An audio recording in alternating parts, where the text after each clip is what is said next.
gonna go straight into it. Next we got Steve Melia. That was some introduction. Let's hear it for your host. That's an introduction clap. How's everybody doing? A little bit of a weird night so far. Fair? Good. My name is Steve Melia. Just moved back to Wilmington. Lived here about 7 years ago. Just moved back recently. And lived in the country of Panama. Anybody ever been out of the country before? Yeah, I've been to Panama. Okay.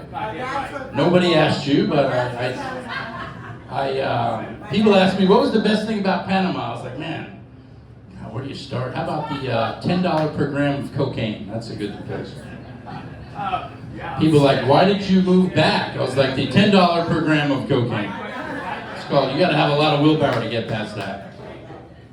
And it's called the cocaine diet. You will lose that last 20 pounds for sure.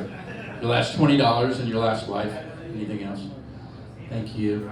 And decided to join a gym when I got back to Wilmington. And there's a lot of choices. Do you go with the best price, amenities, location? Like there's a few people in the general vicinity that can't go within 500 feet of a school, for instance.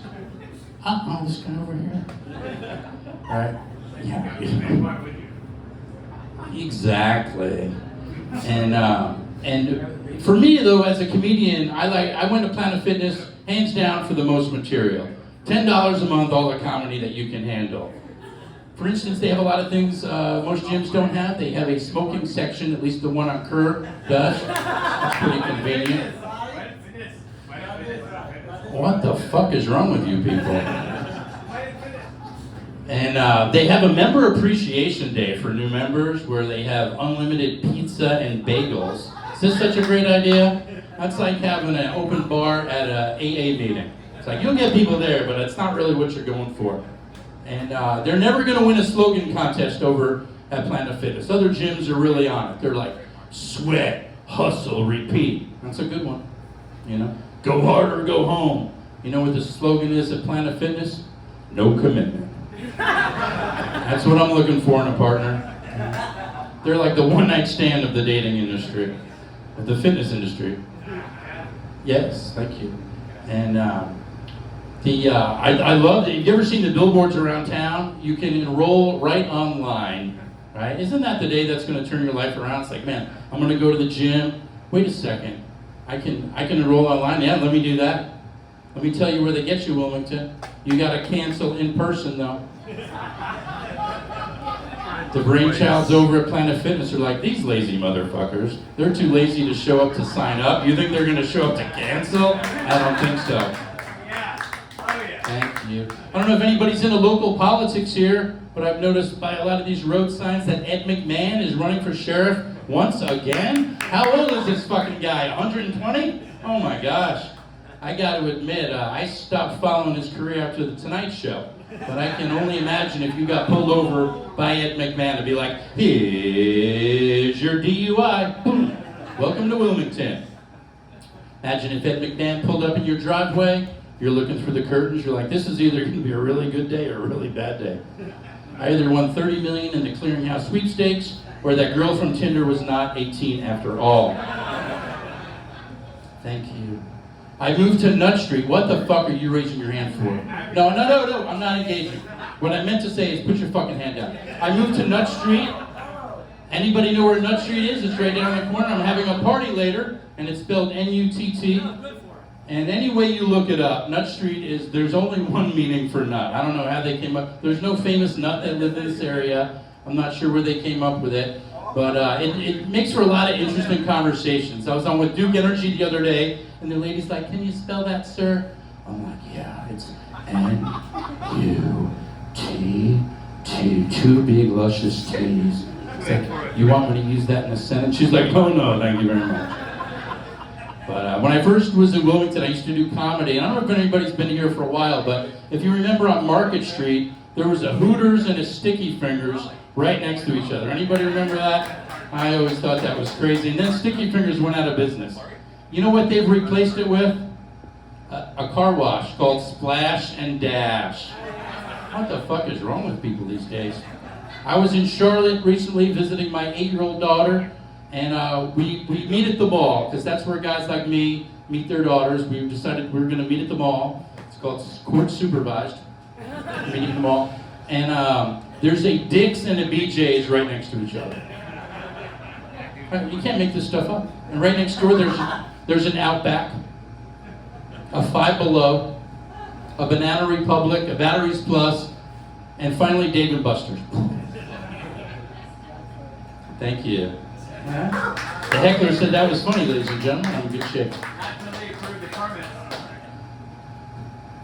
Thank you. So how many remember Steve Marcinowski? Steve, raise your hand. Steve and I, yeah. We went on a comedy tour 11 years ago right now. Steve was 25 and I was 40. I was having my midlife crisis tour, which started 12 years ago, and it's going pretty strong, I can tell you right now. And we went to, our goal was to go to every New York Yankee game in one season, and I wound up writing a book called 162. Steve's is coming out soon. It's called 57. He went to 57 games before we broke up. But it was a great story. You can read about it in the book. But I thought it was going to be really exciting. I thought it was going to be like sex, drugs, rock and roll. Not so much. It was more like warm beer, hemorrhoids, and a lot of masturbating. And then Steve left. No,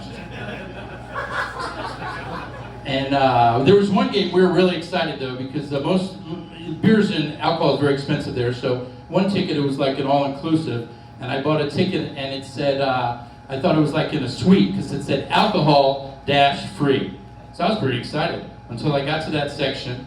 And do you know that you cannot drink in the alcohol-free section? That is the exact opposite of what you can drink. I mean, guys, imagine this. Imagine if you're driving home tonight and you see a sign on Market Street that says prostitutes-free. How many are pulling over just to see what the fuck's going on? Thank you. Thank you very much. One of the things about, one of the symptoms of a midlife crisis is you date women that are half your age. And I'll have you know that I'm not doing that. She's 52.9% of my age. I did the math yesterday. And she got me rollerblading.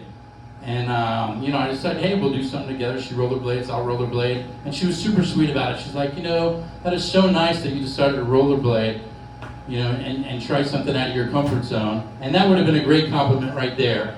But then she said, my mom would never do anything like that. You guys, I don't know if you've ever been compared to a girl's mom before, but it's not usually a good sign. One of the real advantages, not that you need any more advantages of dating younger women, but one of them is they're never too keen on you meeting their parents. She's like, hey, my parents are coming to town this weekend. I'm like, uh-huh. She's like, I'll see you Sunday. I'm like, you got it, I'll see you Sunday. Call me at midnight. And I'm not too hip on it. I started internet dating again, but it's not going so good. I don't really know all the terminology. And nothing, I'm not fat shaming or anything. I thought curvy. When I think curvy, I'm thinking curvy, right? Like anybody ever see a sign on the highway? It's like curves ahead, right? And this girl shows up and she wasn't really curvy. She was more like roundabouty, roundabouty. And you gotta, and I think people have to be really, you gotta be specific. You come across a little desperate when your search parameters are so wide. Like I read some girl's profile, she's like, I wanna meet somebody within 25,000 miles. That's like everywhere, Between 3 foot and 8'11". Somewhere between the early stages of puberty and the late stages of hospice. That was her. Thank you very much. And the commercial that I miss from living around here, though, the most is the Farmers Only commercial. You guys ever heard this? You don't have to be lonely. You guys know what I'm talking about. At farmersonly.com. And they're not very adamant about their Farmers Only policy, because halfway through it, they're like, this commercial is for farmers, ranchers, and good old country folk. It's like, did the ranchers and good old country folk get together and have a town hall meeting? They're like, we're not going to take this bullshit anymore. We want to be named in the commercial. So now it's farmers, ranchers, and good old country folk. I think they should just call that website what it is. MeetSomebodyFromBurgaw.com. Thank you. Long way to get to that joke, but I got there. Thank you very much. I travel a lot, and I was recently, a couple years back, I was coming back from Jamaica, and one of the comedian guys was like, hey man, how's the weed out there in Jamaica? And at first I was a little insulted. I was like, do I look like I would just go buy weed in Jamaica? I bring my own whenever I travel. And as soon as I said it, it sounded like such a stoner thing, right? Like, who brings their own weed to Jamaica? That's like bringing your own prostitute to Las Vegas. You know? Just pick up something when you get there. Buy local. Thank you.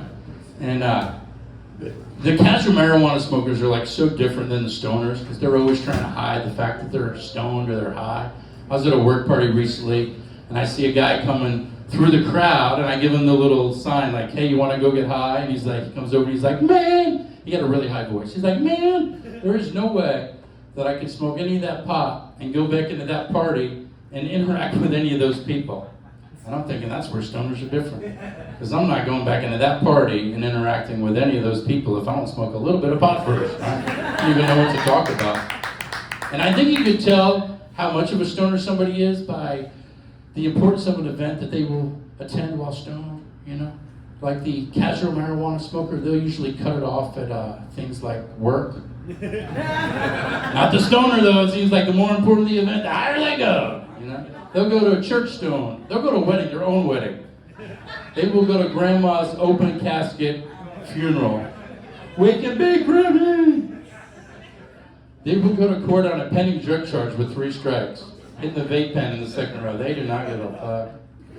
And the other thing too, I think, is the apparatus. Like, you ever see a stoner do a bong hit before? It is really a thing of beauty. It's like the only time a stoner ever impresses anybody. People are like, pretty good. They light it up. They're teaching you how to light it a certain way. The smoke goes back. They take it all in. They never cough. And if they do, they've got something super witty to say after. They're like, that's good shit.